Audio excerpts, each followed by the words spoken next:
Good morning children. Welcome to the class 4 social studies class.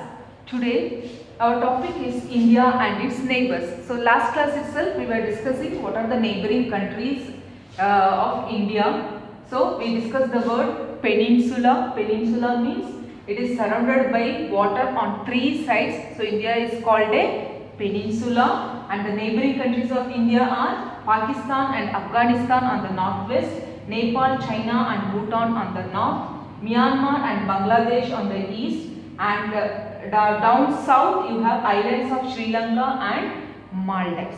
So moving on to the, this is a revision what we saw in the last class. Next we have the, I wanted to show you in the map what are the countries bordering India.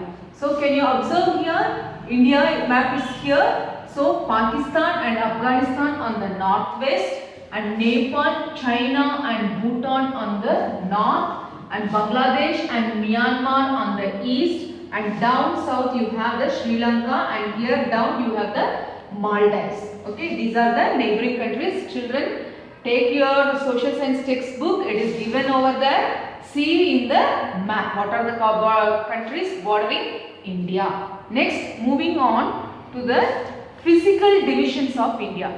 So when you go, if you observe in India or anywhere in the world, you can see mountains, rivers, deserts, lakes, plateaus like that. So here also India is a land of diversity. Different landforms are there. So it has been divided into 6 types physical divisions. So what are they? We will list it out. One is northern mountains, northern plains, western desert, southern plateau, coastal plains, islands. So these are the 6 physical divisions. So from the word itself you can get northern mountains. Mountains means it consists of hills, peaks, and plains means it is a flat surface. Okay. Where the river flows, no, that one gives the plains. Then the desert, it is a dry area, and then you have the southern plateau. So with the map we will discuss what and all there in the each physical division. Children, I am showing here the physical atlas, physical map of India. So what are there we will see. First I told northern mountains. So observe here, these are the high range mountains starting from north to and stretching towards up to the northeastern region. So these are called the Himalayas. It is the highest mountain range in the world. Okay. Then you have so many Mount Everest, you would have heard, it is the highest peak in the world that is situated in Nepal. So it is located in Himalayas. This range only it is being located, and it forms a boundary between China and India. Okay, it acts as a border also for China and India. Then next, coming to the these mountains are the source of many big rivers. They are rivers like Ganga, Yamuna and Brahmaputra. These are the rivers originating from the Himalayas. Then next comes the northern plains. So the river bring, the Ganga, Yamuna, Brahmaputra rivers bring a lot of silt, huge amount of silt, that is the sand which helps in the growth of food crops. If the river is fertile only, then you will get a good yield of crops. That means, so whatever the waters coming from the mountains, no, it brings with a huge quantity of silt which gets deposited along these plains, and this land is flat and fertile. So you get more yield of crops in this northern plains. Then next, coming to the third one division, western desert.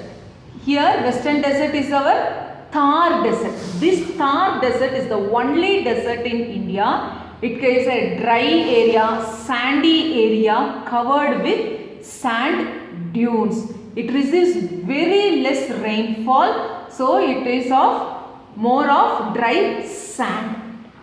Then coming to southern plateau. See, we saw the northern plains. So this is your northern plains. South of this northern plains you have the Deccan plateau here. This triangle like that it will come. So this is your Deccan plateau. It is one of the old land mass. Okay. Then you have so much rich sources of minerals over here in the Deccan plateau. So if you observe the Deccan plateau, we have a narrow stretch of Western Ghats over here. This side is Western Ghats and this side is your Eastern Ghats. So the Western Ghats, Western Ghats lie between the Arabian Sea and this Deccan Plateau part. Okay, and here this Eastern Ghats lie on the side of Bay of Bengal. Now observe this area. This Eastern Ghats has a narrow stretch, and whereas this Western Ghats has got a broader stretch. Okay, so the water from the rivers will go got a very short distance and will reach the Arabian Sea very soon, whereas these rivers have a long flow to reach the Bay of Bengal. Next, we have the southern tip. The southernmost tip of the Deccan Plateau is the Kanyakumari or the Cape Comorin. Okay. Next, coming to the coastal plains. So as you can observe, the western side you have Arabian Sea and the right side you have Bay of Bengal. So this Arabian Sea, whatever from Gujarat it starts, Maharashtra, Karnataka, Goa, Tamil Nadu, Kerala, like that it goes like this. It has got a very long coastline of 7,516 kilometer. It is one of the advantage for us. It has got a long coastline.